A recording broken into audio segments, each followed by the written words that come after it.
안녕하세요, 쌤입니다. 오늘은 이기는 대화 기술이라는 주제로 함께 하겠습니다. 누구랑 이제 그 말싸움을 한다고 치자고요. 그러면 이기고 싶으세요? 예. 그러니까 싸우겠죠, 그죠?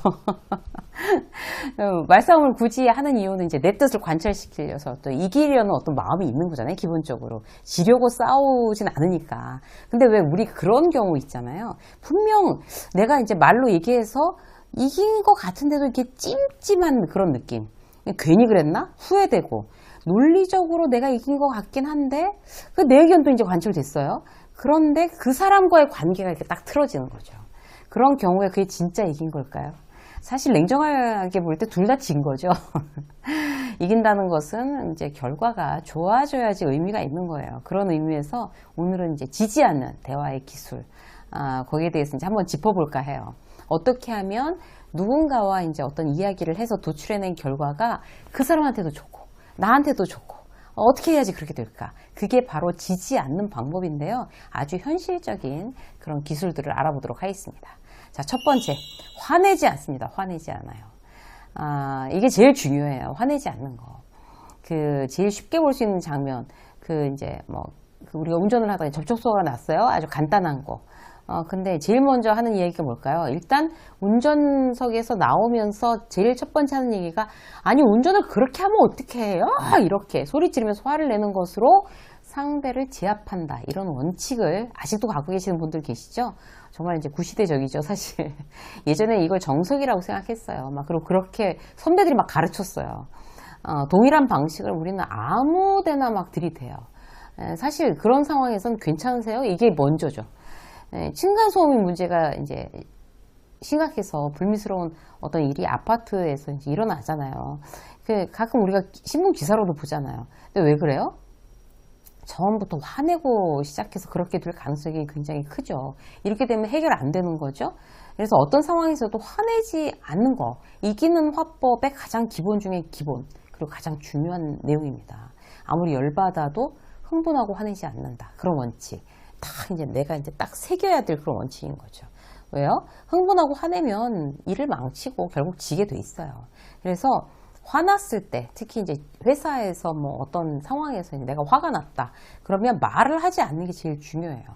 그러니까 시간을 버는 거죠. 말을 내대 안 하고 이제 저 인간하고는 얘기를 안 하겠어. 이게 아니라 시간을 버는 거예요.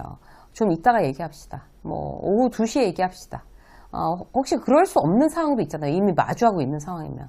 그러면 그냥 말을 딱 멈추는 거예요.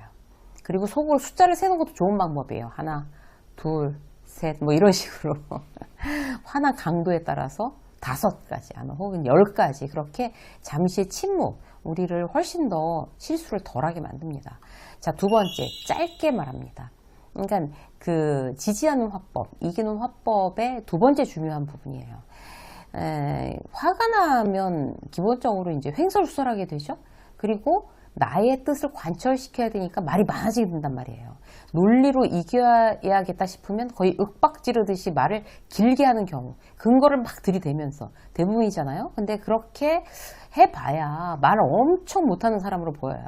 예를 들어서 이제 우리 회사가 이제 커피 회사라고 치자고요. 고객이 매장에서 커피에 손을 뒤었어요. 그런데 직원 응대가 제대로 되지 않아서 충분히 일어날 수 있는 문제인데 응대가 되지 않아서 일파만파 일이 커졌어요. 그래서 나중에 이제 거기에 대한 대책 회의를 하는데 다들 무슨 말해요? 내가 안 그랬어요. 우리 팀 잘못 아니에요. 이런 식으로 얘기하는 경우가 많죠. 어느 회사에서나. 교육팀에서 교육을 제대로 안 해서, 혹은 기획팀에서 사후 처리가 미흡해서 어쩌고, 이렇게 서로 이제 책임 회피성 회의가 어느 회사에서나 있습니다. 이럴 때 우리가 이제 직장인이라면 꼭 기억하셔야 될 거, 단순하게 짧게 말하자. 자, 화내지 않고 단순하게 짧게 말하자. 이래야 지지 않는 화법을 구사하실 수가 있어요. 단순하고 짧게 말하는데 거기다 변명이나 회피성 발언을 할 수가 있겠어요? 간단 명료하게 어떤 상황의 개요, 원인, 해결책, 이런 거 얘기하는 거예요. 그렇게 얘기만 하면 남을 비난할 것도 없고, 누가 봐도 이제 객관적인 어떤 솔루션을 내놓게 되면 감정적인 사람으로 보이지도 않죠. 싸우자고 누가 덤비지도 않죠. 내가 그렇게 화내지 않고 짧게 말하는데, 보통 길게 말해야 실수하고, 그러면 이제 거기에 말꼬투리가 잡히고 말싸움이 되는 거죠. 자, 세 번째, 불리한 말은 하지 않습니다. 오늘 이제 세 가지 말씀드리는데 1, 2, 3번 다 너무 중요하죠.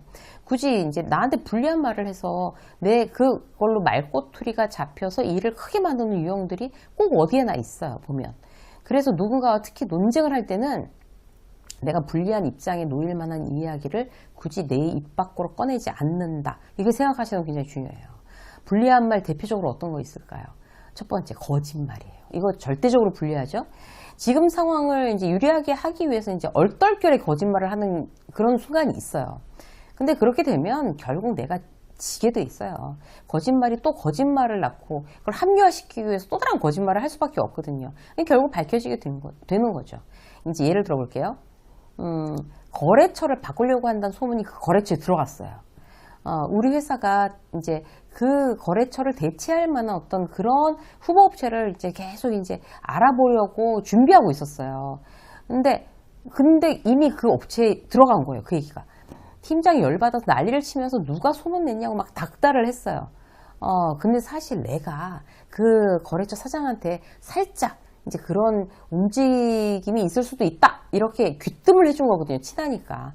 근데 그때 전 안 그랬어요. 제가 얘기 안 했어요. 이렇게 뭐 그냥 거의 오리발 수준으로 이렇게 하는 게 맞을까? 아니면 제가 그런 뜻으로 말한 건 아닌데 이제 하여튼 그런 제가 말을 실수를 한 것 같습니다. 제 탓입니다. 이렇게 이실직고를 할까? 제가 직장생활 한 30년 해본 그런 경험치에 의하면 이런 경우 어차피 나중에 다 밝혀져요. 그렇기 때문에 거짓말하면 또 다른 거짓말을 낳고 결국 알게 되는데 그럴 때까지 버티면 이미 치명타예요. 그래서 아예 처음부터 고백하고 이제 제가 말실수한 것 같습니다. 그러면 이제 뭐 설마 죽이기 하겠어요. 뭐 때릴 거예요. 어떻게 할 거예요. 욕 먹겠죠. 그때 욕 먹는 게 차라리 이익입니다. 그 직장 상사와의 관계가 이제 거짓말을 했다가 들통이 나중에 나면 나한테 치명타가 되는 거 미리 막는 게 굉장히 중요해요. 자, 불리한 말 하지 마라. 두 번째는 뭔가 하면 절대 선을 넘지 않는 거예요. 방송에서도 말씀드린 적이 있는데 누군가와 논쟁을 할 때 내 감정이 아무리 상해도 절대 선을 넘어서는 안 된다고 말씀드렸어요. 상대가 아무리 잘못했다 하더라도 상대의 아킬레스건을 건드리면 안 된다는 거죠. 이제 넘지 말아야 할 선은 항상 있어요. 예를 들어서 뭐 꼭 회사가 아니더라도 부부싸움을 한다고 치자고요. 선 넘는 건 뭐예요? 뭐 이혼해, 갈라서 뭐 이런 거죠. 그죠? 회사에서 너 그러려면 사표 써. 이게 선 넘는 거예요. 그렇게 화가 나도 그렇게 얘기하면 후배와의 어떤 신뢰는 회복되기 어렵습니다. 또 아킬레스 건드리는 건 뭐예요? 남편이 고학력자, 뭐 아내, 근데 아내가 이제 학교에 대한 어떤 그런 컴플렉스가 있다고 쳐요. 반대로일 수도 있죠. 이제 아내가 고학력자, 남편이 학교에 대해서 이제 컴플렉스를 갖고 있는 사람이 있어요. 그런데 거기에 대해서 배우자를 향해서 배우자가 항상 많이 못 배운 것에 대해서 이제 열등감을 가지고 있는데 거기다 대고서 뭐 그래서 사람은 많이 배워야 돼. 이거 완전히 손 넘어가는 거죠. 아킬레스건 건드리는 거예요. 그야말로. 회사에서도 마찬가지예요. 막 그런 자기 학력이 동료들에 비해서 떨어지는 게 늘 컴플렉스인 직원이 있는데 거기다 대고 직장 상사가 이래서 학교를 봐서 걸러서 사람 뽑아야 돼. 뭐 이렇게 얘기하는 거. 아주 못된 직장 상사들 이런 상사도 많아요. 그 후배한테 더 이상의 신뢰감을 기대할 수 있을까요? 절대 못한단 말이에요. 그 관계 금이 가고 그럼 말로 막 윽박질러서 자기가 그런 말까지 해서 자기 뜻을 관철시킨다 한들 그럼 뭐 하겠어요. 결과가 이미 관계는 깨져갖고 결과가 진 건데 아무리 마음이 상해도 선은 넘지 않는다. 그게 결국 나를 불리하게 만드는 거니까 다시 한번 자 절대 난 누구랑 말싸움을 해도 선은 넘지 않는다. 이것만 여러분들이 딱 다시 한번 리마인드 하셔도 아주 유익한 10분이 되셨으리라 확신합니다. 유세미 직장서 여기까지 하겠습니다. 고맙습니다.